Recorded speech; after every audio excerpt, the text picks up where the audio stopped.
جانوروں سے محبت۔ ایک خوبصورت صبح رانی اپنے باغ میں کھیل رہی تھی جب اس کی نظر ایک ننھی چڑیا پر پڑی جو ایک کونے میں بے ہوش پڑی تھی۔ رانی کے دل میں اس معصوم پرندے کے لیے فوراً ہمدردی پیدا ہو گئی۔ اس نے آہستہ سے چڑیا کو اٹھایا اور اپنے گھر لے گئی۔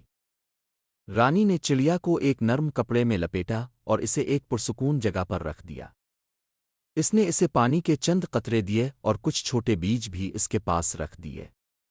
وہ جانتی تھی کہ چڑیا کو جلد صحت یاب ہونے کے لیے دیکھ بھال کی ضرورت ہے۔ ہر روز رانی نے چڑیا کی دیکھ بھال کی۔ وہ اس سے باتیں کرتی اور اسے پیار سے دیکھتی۔ اس کی محبت اور دیکھ بھال سے چڑیا آہستہ آہستہ ٹھیک ہونے لگی۔ چڑیا اب چہکنے لگی تھی اور اس کی آنکھوں میں زندگی کی چمک واپس آ گئی تھی۔ کچھ دنوں بعد چڑیا اتنی صحت مند ہو چکی تھی کہ وہ اڑنے کے قابل ہو گئی۔ رانی جانتی تھی کہ اسے چڑیا کو اس کے قدرتی ماحول میں واپس چھوڑنا ہوگا، لیکن اس کا دل بھاری تھا۔ اس نے چڑیا کو اپنے ہاتھوں میں لیا اور باغ میں لے گئی۔ جیسے ہی رانی نے اپنے ہاتھ کھولے، چڑیا ایک لمحے کے لیے اس کے ہاتھ پر بیٹھی رہی جیسے اسے شکریہ ادا کر رہی ہو۔ پھر اس نے ایک خوبصورت پرواز بھری اور درختوں کے جھنڈ میں گم ہو گئی۔ رانی اسے دیکھ کر امسک رہا۔ اس واقعے کے بعد رانی نے جانوروں سے محبت کا ایک نیا سبق سیکھا۔ اسے یہ احساس ہوا کہ تمام جانداروں کو محبت اور دیکھ بھال کی ضرورت ہوتی ہے۔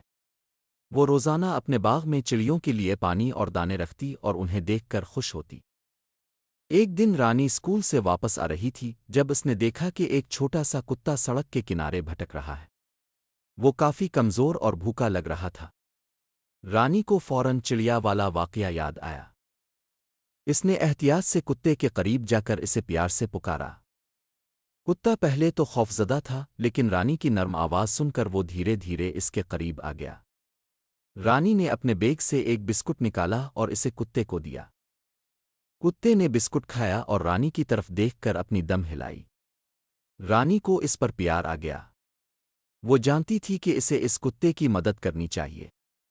اس نے کتے کو اپنے ساتھ گھر لے جانے کا فیصلہ کیا۔ گھر پہنچ کر رانی نے اپنی والدہ کو ساری بات بتائی۔ ان کی والدہ بھی بہت مہربان تھیں، انہوں نے کتے کو نہلایا اور اسے کھانا کھلایا۔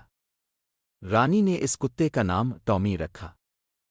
ٹامی رانی کے گھر میں ایک نیا فرد بن گیا تھا۔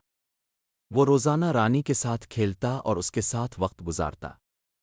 رانی اور ٹامی کی دوستی گہری ہوتی چلی گئی۔ رانی کو یہ احساس ہوا کہ جانور بھی ہمارے بہترین دوست بن سکتے ہیں۔